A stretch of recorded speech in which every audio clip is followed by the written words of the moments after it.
सूरज ने जैसे ही ईशा से वादा किया कि वह उसे आईएएस बनाएगा, उसी पल से उसकी जिंदगी का एक नया सफर शुरू हो गया। दिन रात की पढ़ाई, सख्त टाइम टेबल और एक एक विषय की गहराई से तैयारी, सूरज ने ईशा को सिर्फ पढ़ाना ही नहीं, बल्कि उसके सपनों को साकार करने की ठान ली थी। ईशा के लिए यह सफर आसान नहीं था, लेकिन सूरज का भरोसा उसे हर मुश्किल पार करने की ताकत दे रहा था। इसी बीच घर में एक ऐसा तूफान आया जिसकी किसी ने उम्मीद भी नहीं की थी। बंदिया का रिश्ता अचानक टूट गया। जिस दिन यह खबर आई, उसके पापा का गुस्सा 7वें आसमान पर था। बिना कुछ सुने उन्होंने गुस्से में बंदिया को घर से निकाल दिया। बदनामी, अपमान और बेइज्जती के बोझ तले दबकर बंदिया के पास जाने को कोई जगह नहीं बची थी। मजबूरी में वह सूरज के घर आ गई।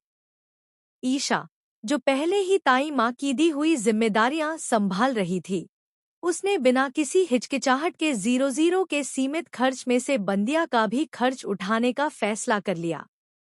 ताई माँ ने खुद बंदिया का सामान उसके पुराने घर से लाकर सूरज के घर में रख दिया। लेकिन इस फैसले से घर में एक और समस्या खड़ी हो गई। मोनिका पर काम का बोझ और बढ़ गया। अब उसे बंदिया के भी सारे काम निपटाने पड़ रहे थे और अंदर ही अंदर मोनिका का गुस्सा उबल रहा था। उधर ताई माँ की टिफिन सर्विस तेजी से आगे बढ़ रही थी। सुबह से शाम तक ऑर्डर आ रहे थे और हर दिन का काम पहले से ज्यादा हो रहा था। लेकिन इस बढ़ती सफलता के पीछे एक खतरनाक सच्चाई छुपी थी। अदिति का पति, जो टिफिन सर्विस में मदद करता था, चोरी छुपे टिफिन के साथ ड्रग सप्लाई कर रहा था। वह ड्रग को नमक की छोटी छोटी पुड़ियों में पैक करता और इस तरह बिना शक जगाए अपना गंदा धंधा चला रहा था। लेकिन एक दिन हालात बदलने लगे। ताई माँ ने अचानक फैसला किया कि अब अदिति के पति की जगह सूरज टिफिन डिलीवरी करेगा।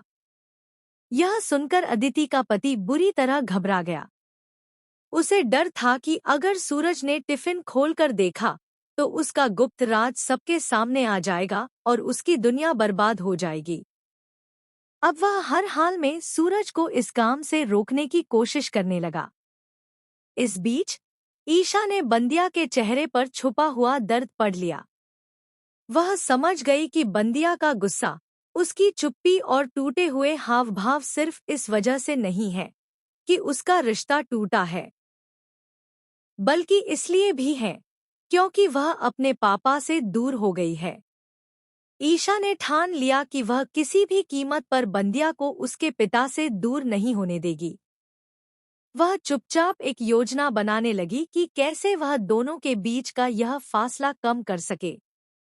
इधर सूरज भी ईशा के इस नेकदिली भरे रवैये से प्रभावित होने लगा था। वह सोचने लगा कि एक लड़की जो खुद मुश्किल हालात में है, फिर भी दूसरों के दर्द को इतनी गहराई से समझ सकती है, इसमें कुछ खास बात तो है।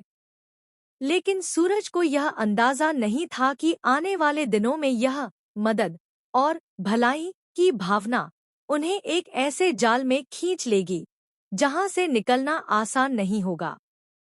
कहानी अब कई मोर्चों पर खुलने लगी थी। एक तरफ ईशा का आईएएस बनने का सपना, दूसरी तरफ बंदिया और उसके पिता के रिश्ते को जोड़ने की कोशिश, और तीसरी तरफ अदिति के पति का खतरनाक ड्रग रैकेट। इन सबके बीच सूरज खुद को ऐसी स्थिति में पाता जहां हर कदम सोच समझकर रखना होगा। एक छोटी सी गलती न सिर्फ उसके बल्कि ईशा और बंदिया की जिंदगी भी बर्बाद कर सकती थी। लेकिन असली सवाल यह था, क्या सूरज समय रहते इस सच्चाई को पकड़ पाएगा? क्या ईशा अपनी नेक नीयत में कामयाब होगी? और क्या अदिति